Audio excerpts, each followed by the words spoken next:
Hello, everyone. Welcome back to the Challenge 40 Battle of the Eras Wrap Up podcast for episode 14. I am Brian Cohen. With me, as always, my co-host, Ali Lasher. Ali, how are you?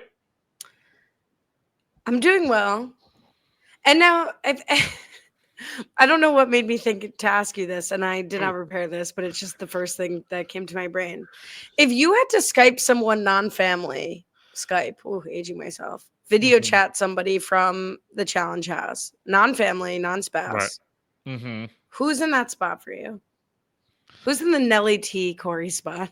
So it's actually quite funny because I think it would be Nelly T. I think that's who I would be. You're just meeting for the first time, and it's like they had your number. This is the only way I could get in touch with you is getting on the show. Although, I mean, honestly, I'd probably this is sad. I'd probably Skype like Jordan Kalish to get, because I think he's like the perfect combo. I would get my full Yankee update that I would miss from being on the outside, plus Survivor update that I would miss. So he was like the perfect intersection for both worlds to fill me in. So I feel like he could be up there. Okay, so that's your biggest concern is I'm missing it. Well, I did take away like the good people. Which is funny. That's always what I thought, though, when going on these reality shows. I know everyone's like, "Oh my god, I miss my family," yada yada yada. But like, if I was like in the Big Brother house, for instance, like you're missing so much of the baseball season. I feel like if I was on the finale of Big Brother, the first thing I would ask is like, "What's the Yankees' record? Are they like in the playoffs? Like, what's going on?" So, like in Survivor, like you miss. Like, I would be so curious, like the entire world of sports that I like miss out on filming these shows. It's never talked about. Even on the challenge, they're there for like 3 months. I don't know. They might miss an entire NFL season. It's great. I don't know. I think about that all the time. Well, that's interesting to hear what keeps you up. I mean, I feel like they used to do they still do that with Big Brother where they have sort of like the quiz on current events, and I feel like one of them is like who's in the World Series, like what teams do you think are in the World Series? Yeah, they haven't done that recently. And yeah, they could do that, but I don't know. There's so much more intrigue. It's like who's like the MVP favorite? What are the big trades? Like, I don't know. I think that back in the day they did one like Shaq was traded or something like that. And I remember I was watching the Big Brother 6 or 7 and they talked about that. But again, it's like there's so much out there that they miss out on. Julie Chen's like, forget who's in the World Series. How many Yankee games do you think the Yankees won? Get real granular. Anyway, all right. Well, that's interesting. How are you doing? Doing well. Pour one out for Josh. I mean, here we go. We say goodbye to him. Emotional farewell for him. About as good of a send off as he's gonna have. So yeah, ready to memorialize him. Okay, I'm ready to say that the Vacation Alliance, the new generation, sort of the old new generation, they're like maybe one generation down from the current next class, has to stop falling on their own sword. Speaking of Nelly T, and taking dives and self-nominating unnecessarily when they are almost certain to go home. Like, not to jump to the end, but let's jump to the end with Josh. Everybody's giving him his flowers pretty much all episode. He doesn't need to prove it to us. He needs to prove it to himself. He has what it takes. He's fit. He's got final prospects, whatever. Your primary asset, Josh, as is Michelle, as is Devins, is your social game. Mm-hmm. Do not. Now, Josh maybe would have been nominated anyway, but like, do not put yourself into an elimination when your biggest asset and road to the final is paved in a social game. So yes, so yes, 100%. But I don't. Like, he was being nominated as a target anyway. I honestly think him being nice to Michelle and saying it's okay, I know you're gonna do it, like I'm okay with it, is kind of a good social game move for like a long-term play with Michelle of rebuilding that bond, because Michelle's going to pick Josh no matter what. And he's not volunteering to go into elimination. He's volunteering to be a target. So at least it's like sort of halfway. And if you can gain 1% favor, 2% favor going into next time, and Michelle looks at you back differently, like, oh, Josh was nice to me, whatever, I'll look out for him now back here on 41. Maybe that's a thing. Like, I'm okay with it for the slight benefit it might give. And Josh is just like a good dude. So that's like, I'm sure more what he was doing, because he was being nominated anyway. And it's not going into elimination. I can't do it anymore. You know, and it's so inconsequential because he would have gone into elimination whether or not he was the target because he loses the elimination. But I'm going to die on this hill for the rest of the time we're doing this podcast or the rest of the season, whatever comes first. The challenge is like, I've got to see you fight to not be in it. Even Corey, who's got no shot in any time, is still at least making a play, at least talking to Rachel. We'll talk about it. Just like, if Bananas can talk Josh into doing him a favor and making Josh think it was Josh's burden, like that Josh somehow owes Bananas, then Josh can make amends with Michelle and try to get her to put in Derek instead of him. The relationship between Derek and Michelle is not strong enough where, to me, it would have been him drawing dead to even have that conversation. And you've got enough time to repair in the off season. All these people do is FaceTime and strategize and hang out and vacation. Make that up to me later. I don't want to see these people. Like, you're probably right from just like the way the challenge has become perspective, but I need to see people playing for this season. If I'm going to hear every season how Josh wants more than anything, we've seen these packages from him before. I want to make a final. I want to prove to myself that I can win, that I'm good enough, and my family needs the money. We'll start acting like it. Like, I'm tired of seeing these like deals cut for the future. I'm playing now because Michelle and I will make up. Get in there and fight like you're not going to be invited back next season. It's falling on deaf ears. It's a different show, but like that's the frustrating thing I'm feeling watching Josh this episode. That is a completely fair take. I wouldn't disagree. I can't. There's no disagreement from me. I'm sure in his mind, like I said, he's just like a good dude. Is like, you know what? I'm not gonna do this, and this. I'm gonna try to just be a nice guy. Be like, hey, throw me in. Again, I also do think it's a little different when push comes to shove and it's like elimination versus being a target. Like Corey was fighting for his life to not go into elimination. If this was to go into elimination, I think, yes, that's where you pull out all the stops. To just be the target, I'm okay. I'm okay with it, but I understand the frustration. I mean, Corey fought just as hard last week with Michelle, right? To not be the target. And it's like when you see someone as insulated by the women as Bananas, you know is going to be other target, or someone like Bananas who could win a challenge. Like we've seen like last week, like there was no decision. It was just who went in. So the other thing to kick us off is this clip about Hunter being unable to compete because of injury in the Inferno, a Nelson thing. Like what was the connection there? I kept waiting for Aviv to be sent home. That's what I was waiting for. I'm like, all right, Aviv's going to try to jump off the truck. She's going to land awkwardly. She's going to have to go home. This is 100% what's happening. I guess it's the Nelly T connection. That seems like very far-fetched, unless they were just like, let's just get show Hunter back in the mix. It's just a bizarre clip to show. Yeah, there was no real connection there, I don't think. Yeah, once we're previewing people that are going to be calling into the show, I think this frame thing has jumped the shark. Like I think this made no sense.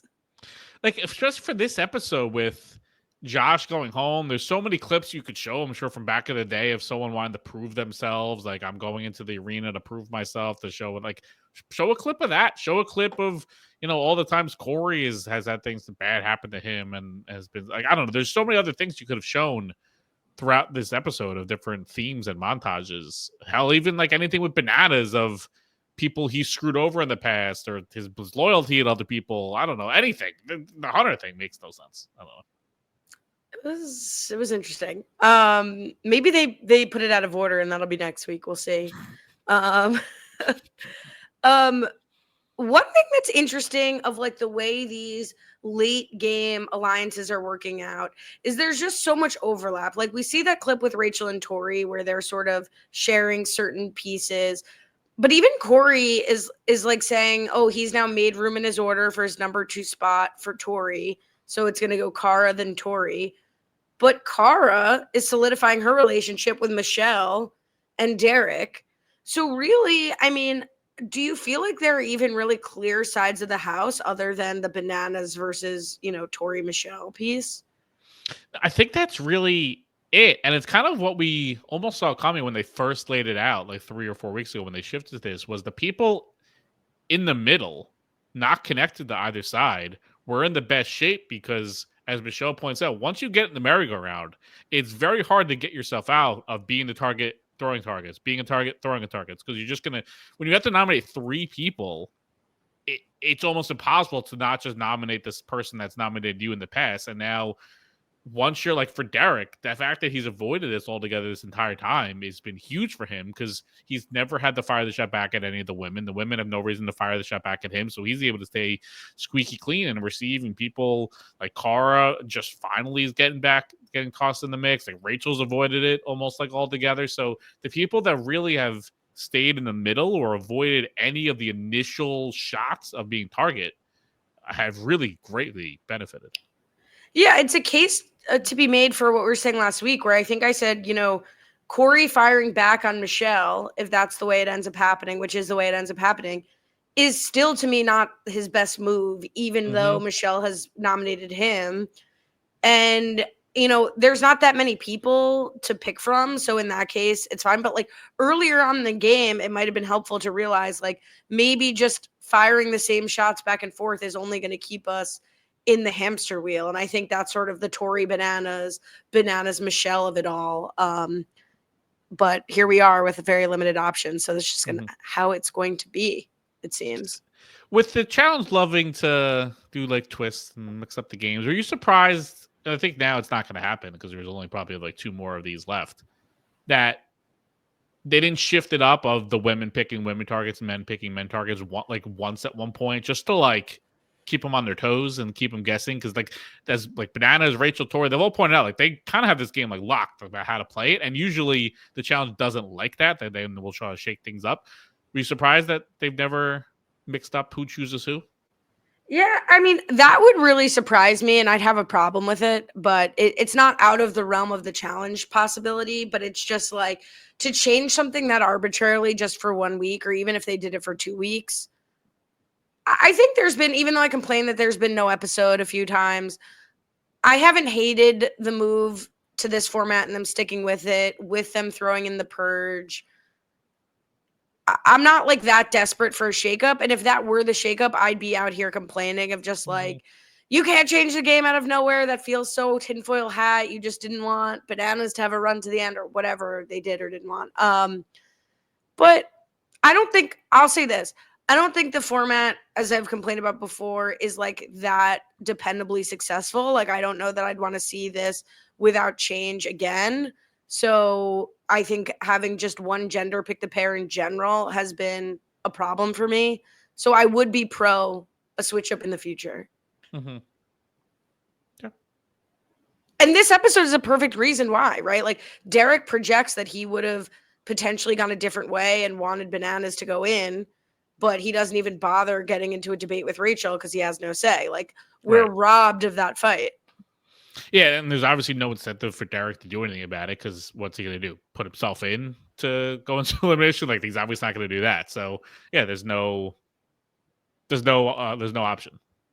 Now, do you think the show anticipated that men would be making a bigger case, or what? The non-power person, in this case Derek, would make a bigger case to Rachel to try to sway her decision because they don't want certain people in the final, or do you think the show wants stronger people in the final, and that's why they made the sort of the co-ed decision-making pairs?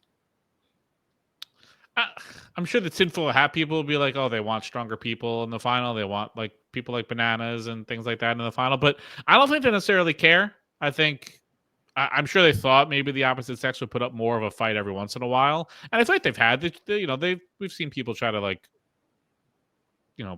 push their might a little bit on the decision. But when it's down to you're either going to go with me or you're going to go in, like that's not much of a decision. So I think it just comes back to it never should have even been like, oh, the women gets the final say. It should have just been like the women gets the only say. Like that should have just been it because that's what it is. So I just more blame it for even giving the mirage of the same sex even has a choice because they don't have a choice. Yeah, and I think we've seen a lot of people like Jordan with Tori, for example, where it's like, I'm gonna blame Tori, or Bananas and Laurel. I'm gonna blame Laurel for doing what I would want done anyway. I feel like here would have been interesting to see Derek at least try to talk to Rachel, although it would have been a fool's errand probably. Yeah, so disappointed on that. And look, I don't even think it would be tinfoil hat if they wanted stronger people in the final, because I mean by design, not like them deciding now halfway through, like, oh, we need bananas. Just in general, like the challenge has become more athletic. The final is really grueling. Like they want people who are going to they want Tori and Rachel and Cara in theory, right? Like they want just stronger women and stronger men. And the way to ensure that is to have, just the women decide the men and vice versa. But yeah, the game usually has a way to sort that out. Like usually, like the fact that it is going to elimination and you can save yourself. It's not like Survivor where they can just pick off all the quote unquote strong people. Like Jordan, Bananas, Cara, Tori, they could all be targeted, but they can save themselves, and then that's how they get to the final anyway. Do you think Rachel and Tori really mean it when they say they want to go to the final together? Like both of them mean that? Okay. Yeah, I do. Yeah, I do. And I think it's, it's something we've talked about for a while, that the game at this point incentivizes a lot of the strong people to want at least pick one or two people to go to the final with, because it takes them off the target list. Not even when there's always like target per se, but it keeps them from going after you. And if you're someone like Tori or someone like Rachel, you feel like in any given final you can beat Tori or Rachel, can beat each other. That it's better worth it to take the shot against them in the final than it is to have them targeting you multiple times throughout the season. Yeah, it is interesting. They're like kind of a perfect pair of like, Tori's probably has reverence for Rachel and is intimidated by Rachel, but she's been out of the game a long time. Tori's got more direct final experience, direct experience working with the men that they'll be partnered with, most likely, whatever. So she's probably thinking, all else equal, I could beat Rachel. And Rachel's probably thinking the same, with a bit more of the like, and I'd like the challenge of like beating somebody who's like currently good at the game and that attitude. So it is a rare dynamic of two people who I think reasonably think they could beat the other person, even though I'd be saying like neither of you should want to go to the end with each other. It's kind of like a Dom and Wendell Survivor situation where each one feel like they could beat the other, and they know if they target the other one at any point, then they're the next one on the chopping block right after it. So you might as well roll the dice at the 50-50 shot in a final, then take the shot one stop too early, and then you're gone also, and you're both out of there. True. All right, let's get to the daily, which I've written down the name as Trucks and Targets. I don't think that was the official name. No, it was apostrophe another target, another trucker. That's what I got as the name. Spicy names this week. Yeah, especially this is like think back to whatever, like Butts Out, whatever the one that Ryan was like super excited about. And, the Elimination also was similar. They've had a lot of fun names. I gotta look at the name. While you talk about this, I gotta look at the name because I can't let that sit. No pun intended. So monster trucks are back. Each two at a time on top of a truck. They have to leap off and knock out 12 targets along the way. 6 on one side of the truck, 6 on the other. And that's it. That's the whole challenge. I'm one to like when I see the truck, I now have like a reverse Pavlovian response or whatever. Like I'm like the opposite of Akiva's mouth watering at the word pickle. Like I clam up. I don't like it. I'm prepared to hate it. I thought this was pretty exciting to watch. I'll make my same complaint that I got a little tired of it, like on the 6th heat, but I generally thought it was a decent use of the Big Mac trucks coming through.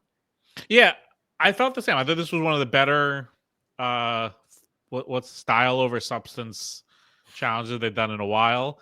I felt like the drama was there. They got a little unlucky with the tiebreaker being between two of the men that weren't targets at the time. Like I think if one of the three, if like Josh or Bananas or Corey were in the tiebreaker heat, there would have been a lot more intrigue to it. A little unfortunate that it was Jordan and Derek, but still had the fun part of Derek being the underdog and seeing him take down the Goliath of Jordan there, which was still fun. But there was the drama of which women was gonna do poorly. So yeah, I thought this was all pretty good. The only one complaint I had, they had the tiebreaker. Jordan and Derek each get all 12, so they had to go to the tiebreaker there. I believe Tori and Aviv both had 2. At least that's what I noted. And yet Aviv lost. do we think they did a tiebreaker and they just didn't air it, or what would have been the tiebreaker? Yeah, I actually went back to double check because I was like, did I see that wrong? Also, in the spirit of corrections, bottoms out, not butts up. Close. But Close. butts up was pretty good. Yeah, I went back too to check. They must have done it based on who got the second one first, like in time, would be my guess. And like because it was 12-12, there is no time. But yeah, I was thinking like could it have been like surface area, like who hit the target the most? Because I mean, time shouldn't matter in this because it's the targets. They're all equal through the race. It doesn't matter if you hit the first two or the last two. I don't know. I agree. I feel like that will come out.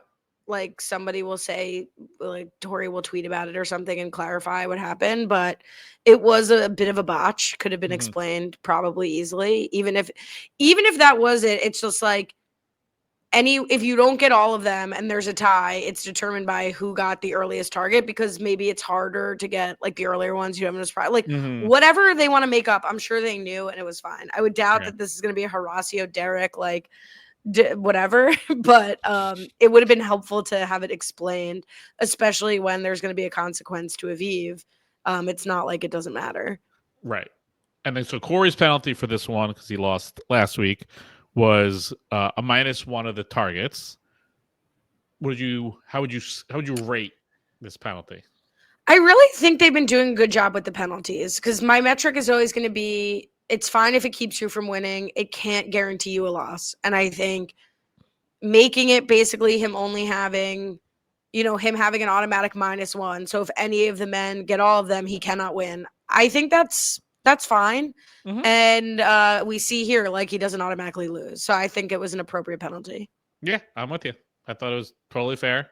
I like how they did it. It wasn't like, oh, you can't like just jump at the first one. You just like do the whole run and you just deduct one out. Also, I thought that was a good way to do it.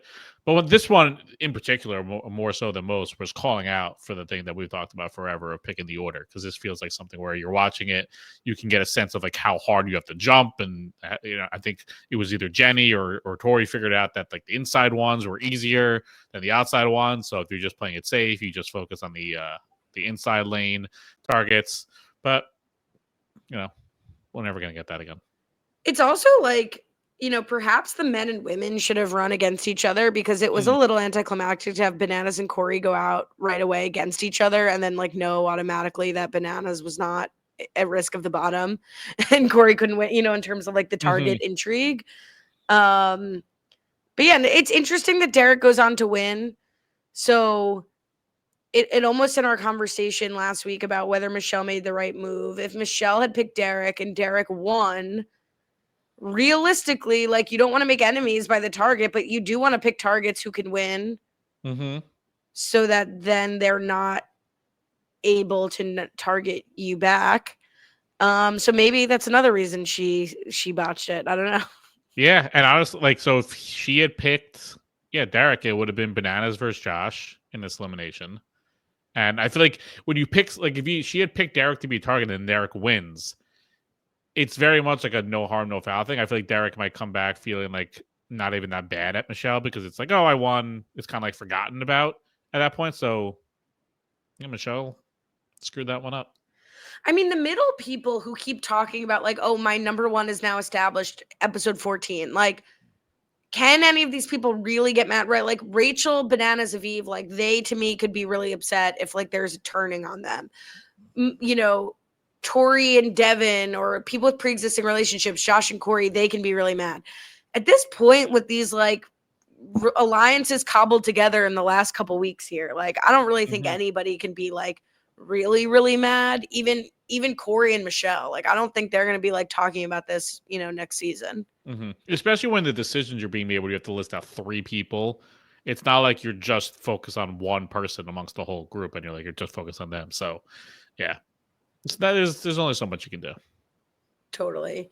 We get the night out, and it was an interesting inclusion to see Cara kind of dress up as Carl and Tori being like feeling this kindred spirit with Cara despite not really working together. Like maybe this is a relationship for the ages. We could get Tori and Cara like working in unison going forward. It's so bizarre because obviously the start of the season when the Great Amanda was still in play, like that was the whole thing. Who can remember? I think it was Cara or Tori. Cara wanted to use Amanda, or Amanda wanted to use Cara to take out Tori. And like that was like the whole thing. Like, oh, Amanda's got to stay because like she's going to be like the linchpin, like the Cara and Tori rivalry. And there really hasn't been much between them the whole season. And now all of a sudden they're friends, and it feels like kind of a waste because I feel like if they're becoming friends, like that's a dramatic shift in like the challenge lore. And it just kind of happened without like something causing it or anything. It just like, oh, they're just like hanging out. They're not talking crap about each other on social media. They're just like seeing each other as people again and they're friends. Like, yeah, good for them. But it would have been fun to have something more of a dramatic build up to like lead to this moment of them being friends. Yeah, it's interesting, but also like, isn't it the most, I don't know, summer camp thing of like, you spend enough time with someone and you do something weird with them and you're like, wait, are we the same kind of weird despite the fact that our friends aren't friends with each other? You know, like maybe it is just the most unexpected thing. Right. I kind of agree with Tori being like, we're like yin and yang, like we're opposites but the same. Like that doesn't make any sense, but I do see what she's saying. And knowing them on television, I do think they are cut from similar weirdo cloths. I guess, I mean, Tori's obviously said she's taking at least a season off. So let's say they're both on 42. Are they working together? Is all of a sudden it's Cara and Tori and like Cara's in the Vacation Alliance now and like that's like the new shtick?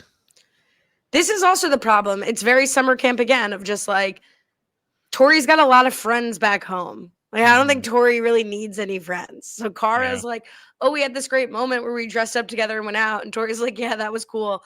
But now my friends are here. I don't think Tori has any room on the roster. Yeah, that's probably right. And by the time they get to season 42, that could be a while from now. A lot in the challenge history can go down. There's going to be an All-Stars. There might be another USA season. There could be a lot of things that happen between now and then. Let's talk about the relationship between Josh and Corey because they talk in their night out. I did love Corey gives you the tough love, but he doesn't hold the grudge of like, if you're saying we're like family, start treating me like family. But like, I do support you and want you to make a final. If it can't be me, I want it to be you, but it's got to be me. And I love Corey for that. Yeah, it was very straight shooter, genuine, and Josh was giving him like the hard eyes look of like, oh, or puppy dog eyes, like, oh, you can't be mad at me. And like we're just two old best friends.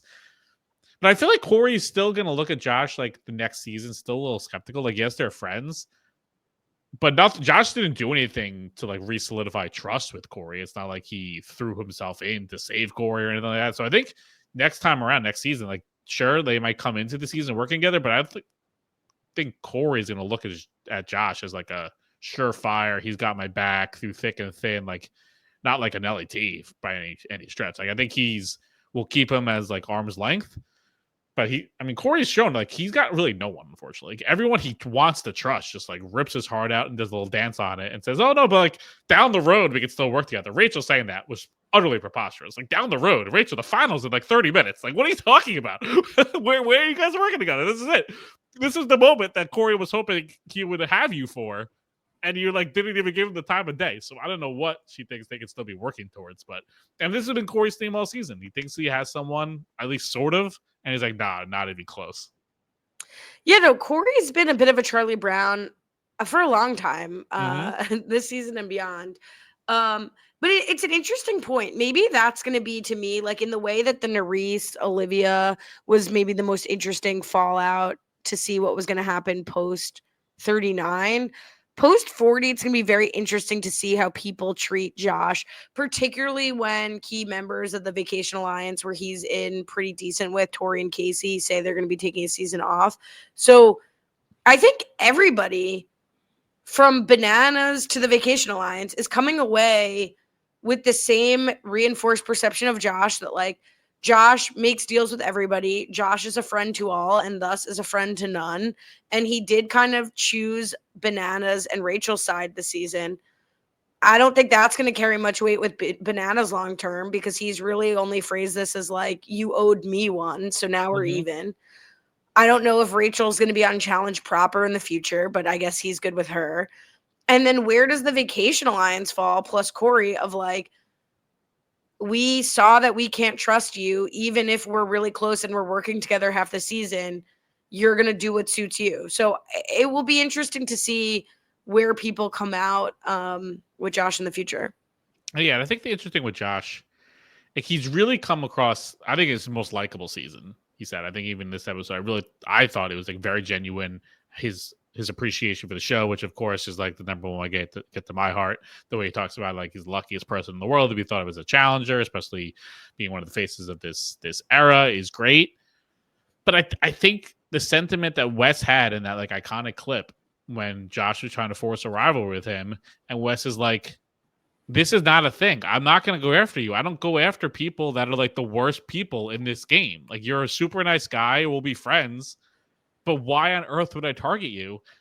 And unfortunately, Josh, like, this elimination proves exactly the point of like, why would you ever go after this guy? He's the quintessential layup to have in an elimination. Like, maybe in a final, he could do better in a more endurance thing, but anything that like requires some sort of athleticism, like that is just not Josh. Like we talked about like popcorn muscles with people. Like he is popcorn athleticism. Like he looks like he can run. He looks like he's in very good shape. He could probably beat the crap out of me. But like in any sort of like athletic thing, like even in the elimination, like right before they were starting to run, right? He can't even like stand up. He's like foot is like slipping as he's like gearing up to run. And of course he jumps on the hay and he trips and falls. Like, I mean, Wes and CT nailed it. Wes with like he's the worst person in the game. CT called him the goof. Like that's what he is. He's super likable. He's a great guy. I'm sure he's like a great friend to have outside of the show, but he is a threat to no one in this game. And like maybe if he's coming in with less friends, it'll make his time easier to coast along because he's even less threatening than he might even seem. So there's just no reason to ever target him. I made a huge error and had the clip queued up to play of Wes, but now my headphone disconnected. So that was a botch. Can you hello? I can hear. I thought you were trying to play. I know you could hear me. I'm really good at reading lips. Give me 1 second to fix this. Oh boy, what a botch. Okay, you're back. So here's the thing. Oh no, you're back. Okay. Ooh, that was crazy that I tried to do technology. No, I think it's right, and that goes back to my original complaint. Is just like Josh cannot take a dive. Josh cannot step forward. Josh cannot put his hand up. Don't get into an elimination. Ride your social game. Take you to the final. See what you see. Like that's the game that you have to play. Not to say that he can never win an elimination. It's just like know your strengths, and your strengths are your social game, and try to do anything you can to use that to stay out of elimination. 100%.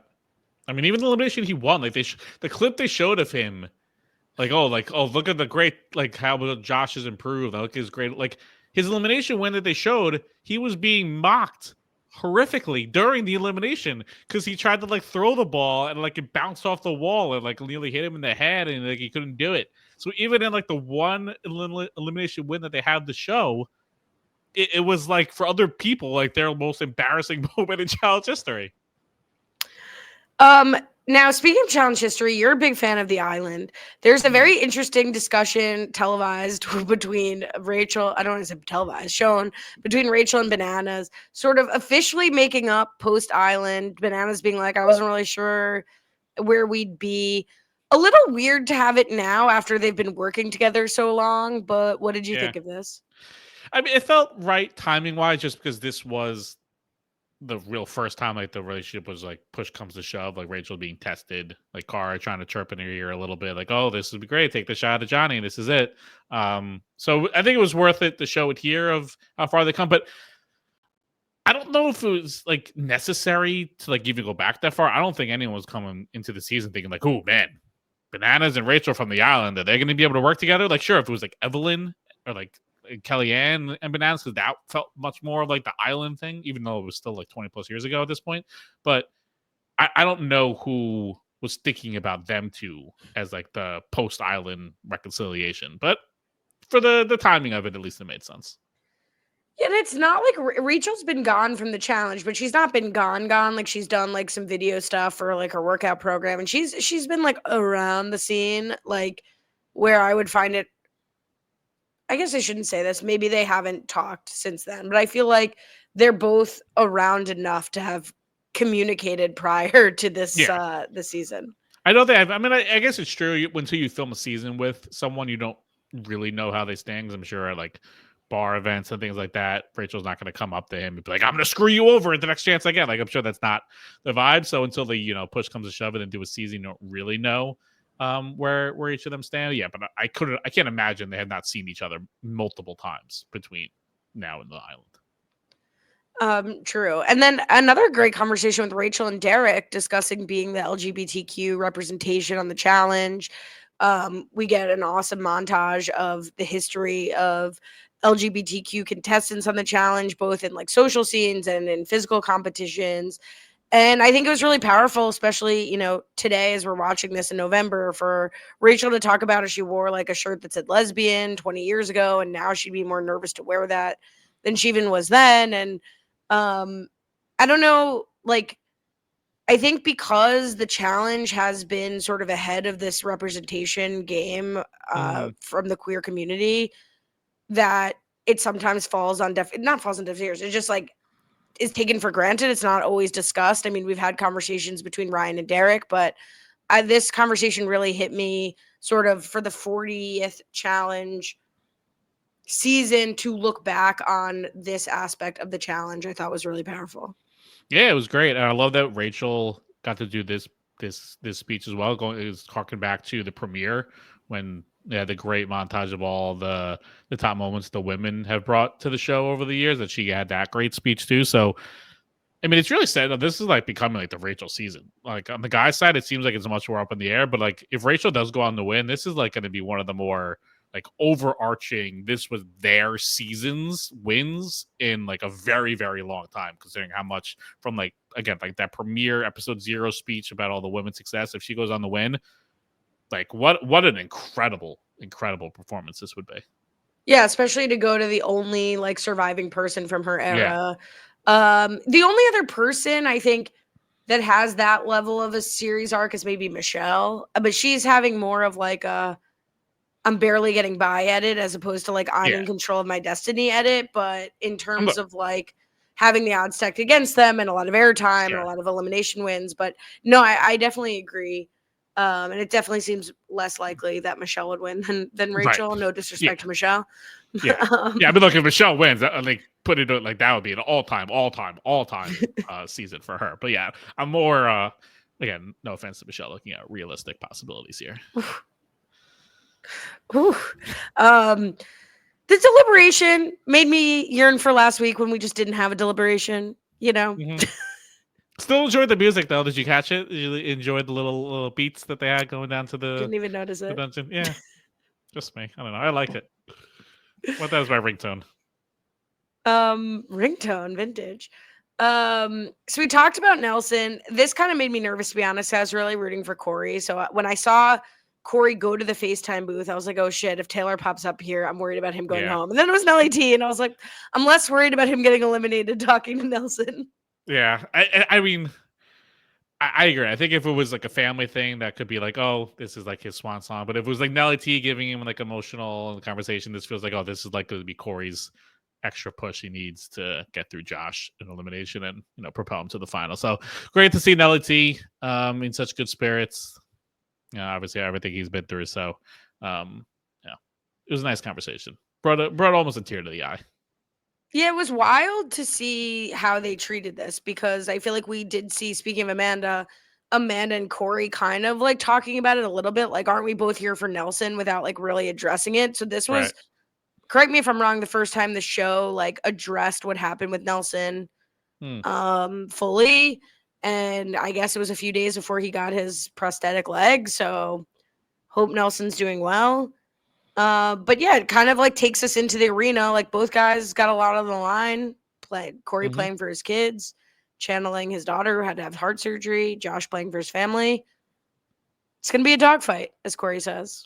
It is. The one other conversation, just to quickly, I know I want to give Rachel credit, but also this was like not the best line of her talking about bananas, saying, I think what did she say? Like, I treat him as if he's my child, in the sense of I love that. I ignore everything bad he does and I just focus on the good. I feel like that's not great. This, like, I don't know, not ideal to be giving him a pass like that, but in the grand scheme of the game, I guess I understand it, but not the best sentiment for how we view people. Well, my first thought was like, that's a genius strategy, and I should deploy this when I talk to men more. So, whoops. Fair enough. Yep. So we get to elimination. Coming from behind. Shout out Derek with the funny reaction again. This was a variation of Bottoms Fall out. Brawl. Yep. Variation of Fall Brawl to an extent. Offensive defense person on opposite sides of a fence. The offensive person is running straight down towards a bell. Defensive person is on the other side. They have to run and try to catch them, but they also have to jump over a barrel of hay and then try to push them out of the way to stop them from getting to the bell. I don't blame you for saying it's a version of Hall Brawl. That's what's told to us in the show. And like, I guess it is, but like, I reject that also. You know, like it's then like a foot race is a version of Hall Brawl. Like, it had the elements. If we're reducing physical contact in Hall Brawl, fine, but like don't give me, carrots and tell me it's a cake. Like, this is not Hall Brawl, and that's fine. If we have to, if Dr. Amanda tells me we've got to move away from Hall Brawl, not that she has, for like brain injury purposes, I'm fine with that. But this is not that. That's not me telling you. That's me telling the show. I mean, here's a hot take. I like this structure. I think this could have been an all-time elimination. I think, unfortunately, Josh was involved, so it just seemed like it was going to be boring. But if this was like Corey versus Jordan, for instance, they said to make this potentially being an all-time great elimination. I love this setup. I hope they bring it back and then they don't treat this like blowout as, oh, this is a waste. I like this better than Hall Brawl. Hall Brawl, for the most part, usually stinks. So this one, I feel like could have been really, really good if they had like the right couple of people in it. Presumably if they've run this enough times where that's true.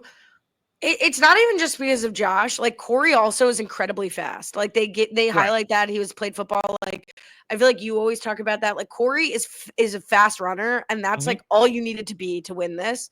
And so it was Corey's dream elimination against anybody, much less against Josh. Corey, I think, is as impressive as Josh is unimpressive. You know what I mean? It wasn't just like, oh, anyone could have crushed Josh in this. Like, Corey performed really well. Jordan versus Corey would be fascinating, because my question for this elimination is like, would it ever come to like a real wrestling match before the bell to like push the person out? Or is it just really who can outrun the person, one person running straight and one person running on a shorter track that has an obstacle?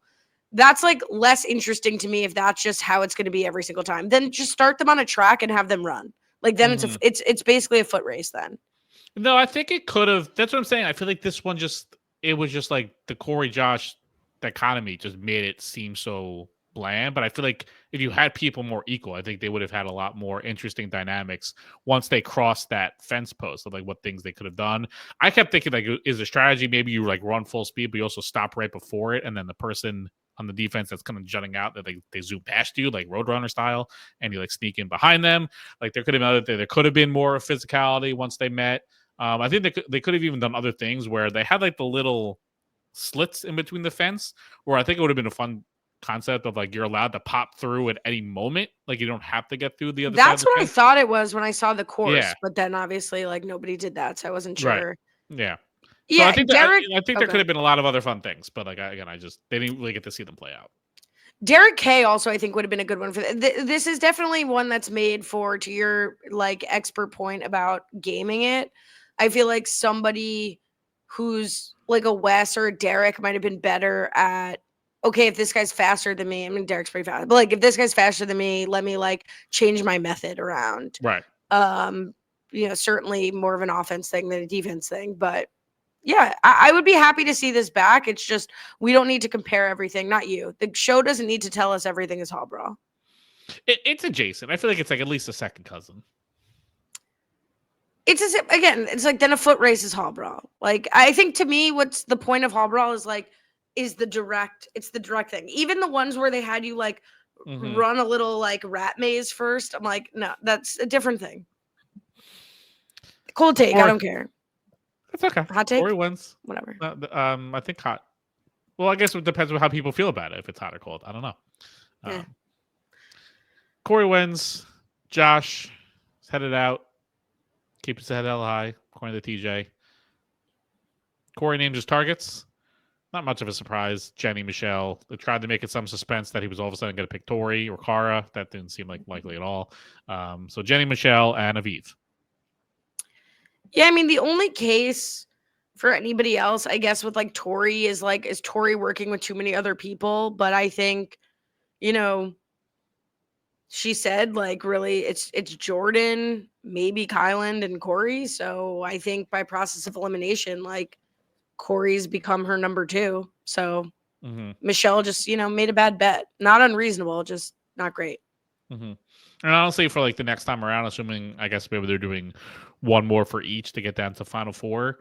So like the women next week, there's only going to be 5 men to choose from, and one of them is going to win. So you're picking between 4 men for 3 target spots the following week. So at this point, it really doesn't matter because there's only one person you can't pick, and Corey's definitely not anyone's number 1. So Corey's going to be picked again. It'll be the last few eliminations are going to be interesting because there are no real layups. Like everybody wants it. I'm kind of interested in seeing all of these people in the finals. It's going to be interesting as we get down to the stretch. Get down to the last stretch. Yeah. Oh, all of the above. All right. Josh's reaction to the karma vote was pretty funny. I mean, like I'm kind of over seeing the karma vote. Like I know why they didn't show it every week, but like his reaction, like it was really mattered, was pretty funny. Is the fact that they've been pretty good with these penalties, does that give you some optimism that the karma points are going to be whatever it is going to be fairly distributed? Like whatever it is, it's not going to be so overbearing, but it'll cause a little impact, or does that not impact your mindset? I'll tell you what I think after that. No, I'm just kidding. I'm just No, I'm just kidding. That's interesting because I do feel like, honestly, on the whole, the penalties and rewards are not that great, especially in the final. But they have been good this season. So it's like, what are we making our decision on based on how good they've been this season or how good bad they've historically been? Well, here's the thing. How much do you think the karma vote should matter? Like, I almost don't think the karma vote should matter at all. So from a TV perspective, that would be frustrating and it should matter because we've been told it's going to matter. But from a gameplay perspective, like, why should this karma vote even matter? I mean, it shouldn't exist. I mean, obviously, I think that'd be everyone's first take. I think if ideally, since it exists, I'd only want it to matter in like the probably first heat of a final. Like, let's say they go to the final with 4 and they cut someone along the way. Like, let it only matter from like the extent from 4 to 3, and then when it gets back to 3, it's like resets and everyone's clean. Like, if this is something that like lingers throughout the entire final and like impacts different things, I wouldn't like that. But again, ideally, it impacts it very little. But I feel like that it's going to impact at least the beginning portion quite a bit. Yeah, I would be surprised if it impacts throughout. I think it really only can impact, like, it's not something like the Hopper where it was like or the algorithm or whatever, and we're gonna like make pairings each way. Like, the karma vote should only matter either, honestly, like in the last elimination or the elimination before, like up until the in-final elimination, like nothing after that. Yep. So we'll see. Bananas had a really bad reaction, understandably, I guess, to Laurel giving him 1 point, which I don't know if that suggests he's petty enough to be mad at that regardless, like, as am I. Like, takes 1 to know 1. I'd be furious even if it didn't impact me and I won the season. But should we read into his reaction? Like, do you think that screws him? Probably, or maybe he's just like it's like it doesn't give him a boost, and he finds out, oh wow, I was like 1 point away from getting the extra boost, and I lost it because freaking Laurel decided to tank me. That certainly could be a reason. I mean, everyone has to be tanking Bananas. So, like, besides like his angels, and then I guess for one of his angels, that'll be interesting. I mean, he has to have one of the lowest combined karma scores. You have to think. Yeah. So of the people left, you would think someone like Derek is probably way high up. I would think. Trying to think back, they haven't really shown us much. Some of the people I feel like they've also shown like aren't even in the game anymore, so it's hard to get a sense of who has what type of score. But I feel like Bananas would be low. I would assume someone like Tori would be low. But her allies have left. That's kind of the problem. Everyone that Nisa, Bananas has Devin. worked with is still there, except for, Laurel, who tanked him. Whereas Right. I think like a lot of the Tori and, Jordan adjacent people are out of the house to no fault of Jordan or Tori's. So I feel like they're probably getting high-ish marks. Probably. We got drinking game from the great Kyle Picard. From last week, 13 of them. We had 2 confessional animations, 5 alliance names being dropped, 1 person nominated from their own era, 1 picture coming to life, Corey talking about Taylor for family, 1 vacation alliance shout out, and 2 flashbacks in season. All right, I'm going to add a rule for the final whenever we get there. Take a drink if someone yells at their partner during the final. Yells. Kyle will decide what a yell is. He's from the Midwest, so perhaps he'll have a lower bar than I would, but yells. Kind of a vintage thing. We don't see that as much anymore. I'm going to say take a drink anytime you see someone doing non-working out prep. We saw them studying the season names. Oh, okay. Daily. If they're catch them doing any word puzzles, anything like that, any type of like mind exercises to get yourself ready. It's funny when they were I don't know why this made me think of it. When Rachel and Tori were like using chess pieces to like show who their allies were, it made me it reminded me of Tori like solving the Are You the One with the solo cups. Like I feel like she and Devin were very vintage Are You the One. All right, there's been some drama this week that like I don't even know if we want to talk about. I don't even have the screenshots. It's just like I know you've seen the Laurel and Nerys Horacio stuff. I think you tweeted about my biggest complaint about it, which is that Laurel is intentionally misspelling Nerys's name, which is just like such bullshit, honestly. Like I don't even understand what this is about, but like her name. Like that's the stupidest thing of all time. Right. It's ridiculous. Like it's not even like she's misspelling it by like a letter. Like she's just like completely butchering it. It's just she's such like a petty child. It's unbelievable how Laurel like is backsliding as a human. You would think after all these years, like for as much as like for the Bananas faults, like he's definitely better, seemingly a better person now than he was like 15 years ago on the show. And I feel like Laurel's getting worse.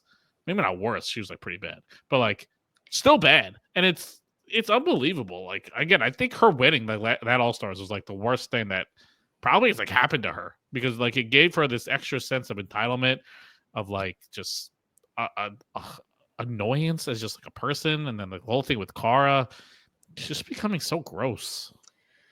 Yeah, I don't like. I think is it a fair summary to say that she's like basically saying that like Horacio kept talking to her in secret, like after the show, basically. And like she's like when he breaks up with you, like he'll still be friends with me. It's just like, girl, get it together. Laurel's gonna like play herself into like not being invited on the show because I don't think the show has a different line than it used to have. And she's tiptoeing in and around that line between the stuff she allegedly said to Kara about her abuse to like the misspelling and like microaggression against Nerys with her name. Like she's walking the line from like drama to just like inappropriate shit that the show is going to be like, you're not really worth it. The audience is certainly not with her.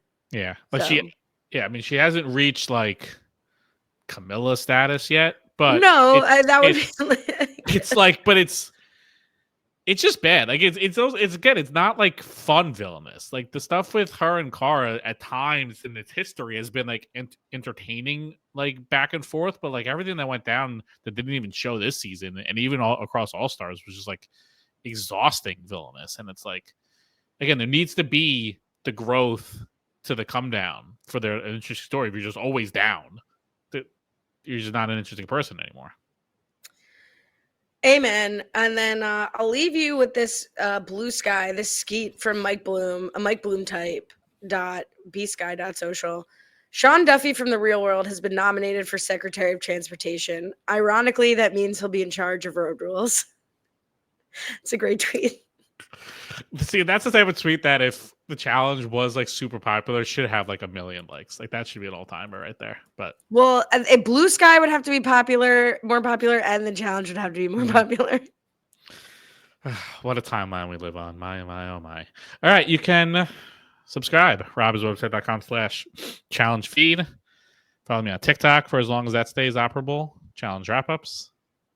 Twitter, Cohen Brian _ Blue Skies, Cohen Brian, no underscore. Follow you. Don't follow me anywhere. Catch us in the Facebook group and listen to New Girl Old Guy, which was not back this week, but hopefully will be back this week. Friday. Love to see it. TBD. Rooting for it. Alrighty. Until next time, episode 15. This is where we start getting into the episode numbers where it's like, Jesus Christ, here we are. Episode 15. Till then, have a good one. Happy Halloween.